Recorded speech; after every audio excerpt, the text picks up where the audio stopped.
एक मौलवी जी आए थे और पता नहीं उन्होंने क्या क्या अनर्गल बयानबाजी कर दी, जिसमें कांग्रेस के नेता भी मौजूद थे।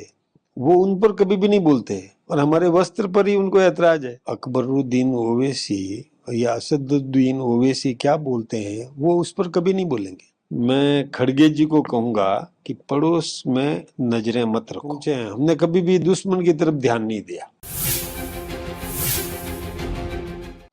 हमने कभी ध्यान नहीं दिया कि कांग्रेस क्या कर रही है।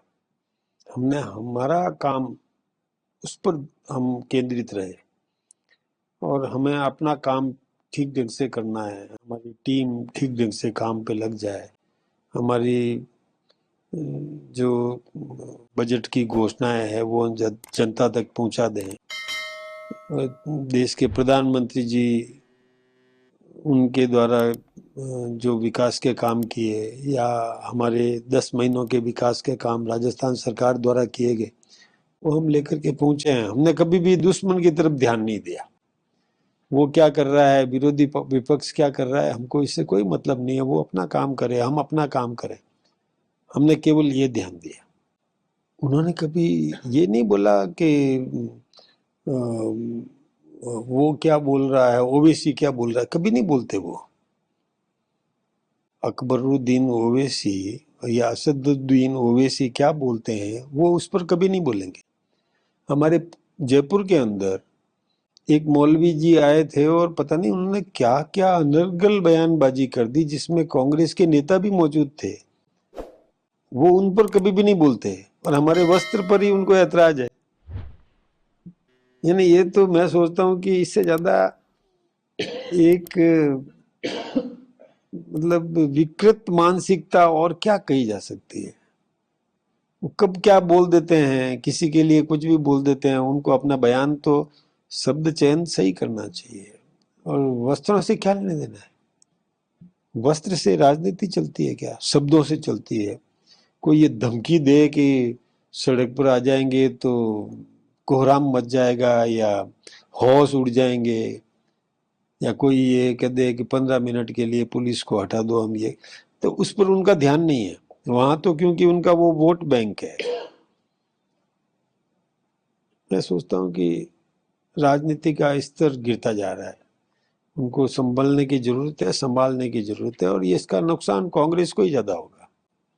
एक बयान वो दिया है कि मोदी जी बातों में लगे रहते हैं, खरीद फरोख्त करते हैं विधायकों की और ये सब कुछ। मोदी जी उस तरह से हैं जिस तरह से विधायकों को मतलब भेड़ बकरियों की तरह रखते हैं और उनको पालते हैं, पोसते हैं, खाना खिलाते हैं, चारा डालते हैं, फिर एक टाइम पे उनको काटते हैं और दावत उड़ाते ये वो कह रहे हैं, हमारा तो नहीं कह रहा है ना।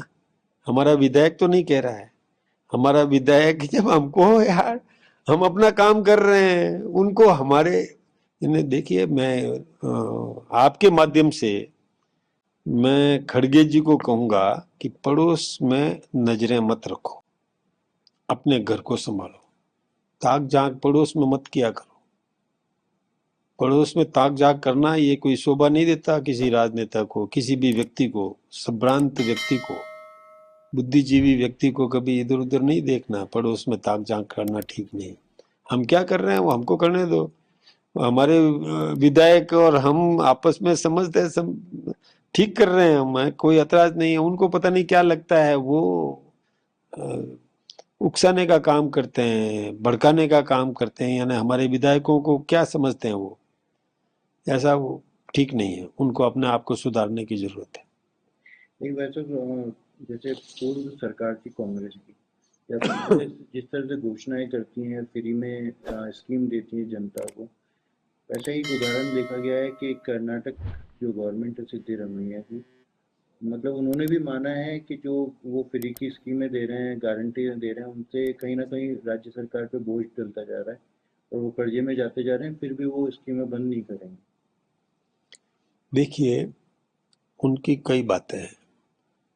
कर्नाटक के सिद्धू-रमैया के वहां एक DK शिव कुमार हुए, जिनके 64 ठिकानों पर छापे पड़े थे और सभी ठिकानों पर नोटों से भरे हुए, यानी कमरे नोटों से भरे हुए मिले।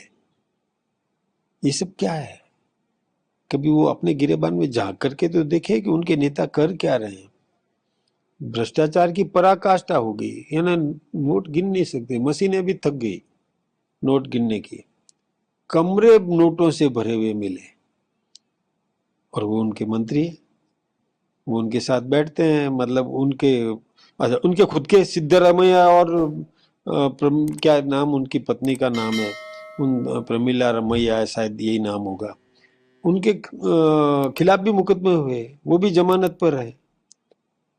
अब किस मुंह से दूसरे को बोल रहे हैं, और उन्होंने ऐसी ऐसी योजनाएं बनाए चालू रखी। अरे योजनाएं चालू रखो, सरकार सही जनहित का काम करो, ठीक बात है, जनता को फायदा पहुंचाओ, ये ठीक बात है, प्रलोभन देने का काम करे ये ठीक नहीं है। आप रोजगार सृजन करो ना, रोजगार सृजन कर दे तो किसी को कोई मांग भी नहीं करेगा कि मुफ्त में दो, हर व्यक्ति काम करना चाहता है, लेकिन उसको काम तो दो। अब वो नहीं कर रहे हैं, मुफ्त में बांटने की, रेवड़ियां बांट करके वोट लेने का काम कर रहे हैं, और ऐसा कर रहे हैं कि जैसे हमें ये मौका मिल गया तो हम मतलब हमें दोबारा आना ही नहीं है, भुगतेगा जो बाद में आएगा वो, ये ठीक नहीं है।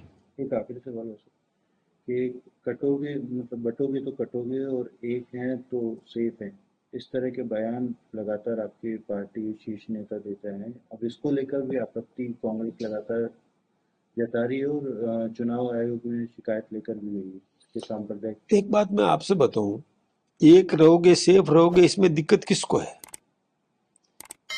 एक यानी नरेंद्र भाई मोदी जी 140 करोड़ भारतीयों को अपना परिवार का सदस्य मानते हैं।